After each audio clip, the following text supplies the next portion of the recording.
लगातार 3 दिनों से गाजा के अल शिफा अस्पताल के अंदर इजराइल डिफेंस फोर्स की कार्रवाई जारी है।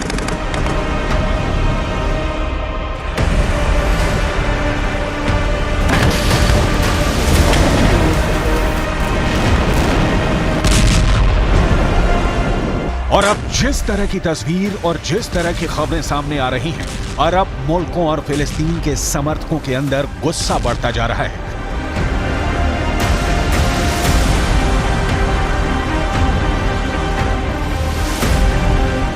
खासकर फिलिस्तीन के अखबार इजराइल डिफेंस फोर्स की ज्यादतियों के बारे में जिस तरह के दावे कर रहे हैं, उस पर यकीन करना बहुत मुश्किल नजर आता है।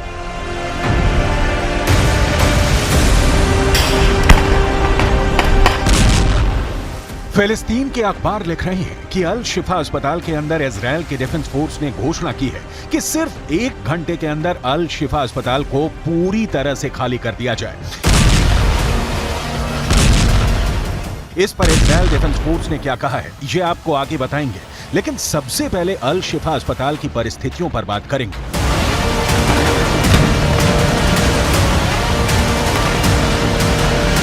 पिछले 1 महीने से ही फिलिस्तीन के अखबार लिख रहे थे कि अल शिफा अस्पताल में 80,000 लोगों ने शरण ली है, लेकिन इन 80,000 लोगों का क्या हुआ? क्या ये लोग अल शिफा अस्पताल छोड़ के जा चुके हैं या फिर अल शिफा अस्पताल के कैंपस में ही मौजूद हैं? इस बारे में अब तक कोई रिपोर्ट सामने नहीं आई है। हालांकि जो रिपोर्ट्स फिलिस्तीन के अखबारों के द्वारा दी जा रही हैं, वो ये है कि अल शिफा अस्पताल के अंदर अभी भी 500 से ज्यादा मरीज हैं और लगभग 250 के करीब कर्मचारी इस वक्त भी मौजूद हैं, जबकि अल शिफा अस्पताल के अंदर 4,500 कर्मचारी नौकरी करते हैं। इससे साफ पता चलता है कि अस्पताल लगभग खाली हो चुका है। लेकिन अब फिलिस्तीन के अखबारों में यह खबर छपी है कि जो मरीज अल शिफा अस्पताल के अंदर थे, वो सफेद झंडा लेकर अस्पताल से भाग रहे हैं। वो पैदल भागते हुए अस्पताल को छोड़ रहे हैं। फिलिस्तीन के अखबारों का दावा है कि इजराइल की आर्मी ने कई लोगों को बंधक भी बना लिया है। इसके अलावा जो लोग अस्पताल के बाहर नजर आ रहे हैं, उनकी तलाशी कपड़े उतार कर की जा रही है। अल शिफा अस्पताल के एक डॉक्टर ने दावा किया कि सिर्फ 1 घंटे के अंदर पूरे अस्पताल को खाली करने के लिए कहा गया है। दूसरी तरफ अल शिफा अस्पताल के निदेशक ये दावा कर रहे हैं कि इजराइल अल शिफा अस्पताल के बाहर जिसको देख रहा है, मार रहा है। इजराइल नरसंहार कर रहा है।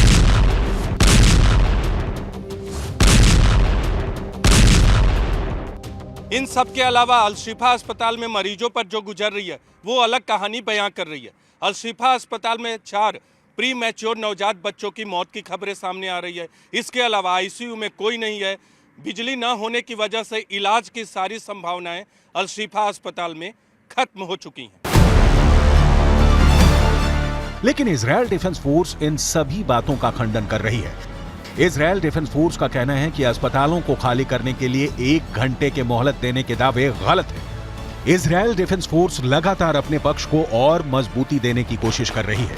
इजराइल डिफेंस फोर्स ने एक डे केयर सेंटर पर कब्जा कर लिया और यह दावा किया कि उसके डे केयर सेंटर से बहुत सारे हथियार मिले और उनमें से ज्यादा हथियार ईरान के बने हुए, यानी कि अगर देखा जाए तो इजराइल डिफेंस फोर्स ईरान को इस पूरे मामले में घसीटने की जबरदस्त कोशिश कर रही है। बड़ी बात यह भी है कि इजराइल डिफेंस फोर्स ने यह दावा किया है कि इस डे केयर सेंटर से ड्रोन भी मिले हैं और ये ड्रोन भी ईरान के बने हुए हैं।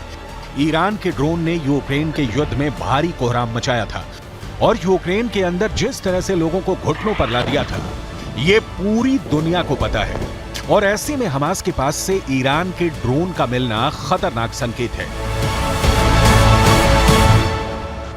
इस बीच इजराइल के एक अखबार ने यह दावा किया कि 7 अक्टूबर को नोवा म्यूजिक फेस्टिवल में जो लोग मारे गए थे, उसमें कई लोग इजराइल के लड़ाकू विमानों द्वारा गिराए गए बमों से मारे गए। जैसे ही ये खबर अखबारों में छपी, फिलिस्तीन के तमाम अखबारों ने ये हेडलाइंस लगानी शुरू कर दी कि नोवा म्यूजिक फेस्टिवल में मारे गए लोगों को इजराइल ने ही मारा है। हालांकि इसका पूरा सच क्या है, आगे हम बताएंगे, लेकिन सबसे पहले यह जानना जरूरी है कि आखिर नोवा फेस्टिवल क्या था और इस नोवा फेस्टिवल में हुए आतंकी हमले ने इजराइल को कितना बड़ा घाव दिया है। दरअसल 7 अक्टूबर को जब इजराइल पर हमास ने आतंकवादी हमला किया था, उसी दिन गाजा की सीमा से थोड़ी दूर इजराइल के अंदर मशहूर नोवा फेस्टिवल चल रहा था। ये म्यूजिक फेस्टिवल इजराइल के अंदर हर साल बहुत धूमधाम से मनाया जाता है और इस फेस्टिवल में हजारों की संख्या में युवा शामिल होते हैं। इस नोआ फेस्टिवल में करीब 4000 लोग शामिल थे और जैसे ही आतंकवादियों ने हमला किया, फेस्टिवल में भगदड़ मच गई और लोग भागने लगे। इस बारे में इजराइल के एक अखबार में बहुत बड़ा और नया दावा किया है। आगे आपको बताएंगे कि ये दावा क्या है, लेकिन सबसे पहले ये जानना जरूरी है कि आखिर नोआ म्यूजिक फेस्टिवल में कैसे सबसे ज्यादा लोग मारे गए। 7 अक्टूबर को इजराइल पर हुए आतंकवादी हमले में इजराइल के 1200 से ज्यादा लोग मारे गए थे, लेकिन यहां पर नोट करने वाली बात यह है कि इनमें से 360 लोग नोआ म्यूजिक फेस्टिवल में मारे गए थे। यानी अगर देखा जाए तो आतंकवादी हमले में जितने लोग मारे गए उसके 1/4 लोग यानी 25% लोग सिर्फ नोआ म्यूजिक फेस्टिवल में ही मार दिए गए। यहां तक कि इसी नोआ म्यूजिक फेस्टिवल से 50 लोगों को बंधक भी बनाया गया, जिसमें लड़कियां भी शामिल थी। इस नोआ म्यूजिक फेस्टिवल की कई तस्वीरें भी मौजूद हैं, जैसे इस लड़की का नाम ओटेल बेन है, जिसकी उम्र 23 साल की थी और ये नोआ म्यूजिक फेस्टिवल में हमास के आतंकियों का शिकार हो गए। इसी तरह करीन जान ने 24 साल की थी और नोआ म्यूजिक फेस्टिवल में ही इनकी हत्या कर दी गई। नोआ म्यूजिक फेस्टिवल में डीजे 42 साल के मतान किडो की भी इसी फेस्टिवल में हत्या कर दी गई थी। शीरा आलोन और अमित लाहो की उम्र करीब 23 साल थी। ये दोनों लड़कियां बचपन की दोस्त थीं और ये नोआ म्यूजिक फेस्टिवल में आतंकियों के द्वारा मार दी गईं। अब ऐसे में बड़ा सवाल ये उठता है कि क्या हमास ने नोआ म्यूजिक फेस्टिवल पर हमले की कोई प्लानिंग की थी या ये महज संयोग था कि हमास के लड़ाकों को नोआ म्यूजिकल फेस्टिवल के रूप में आसान शिकार मिल गया था। इस पर इजराइल के अखबार ने बहुत बड़ा दावा किया है।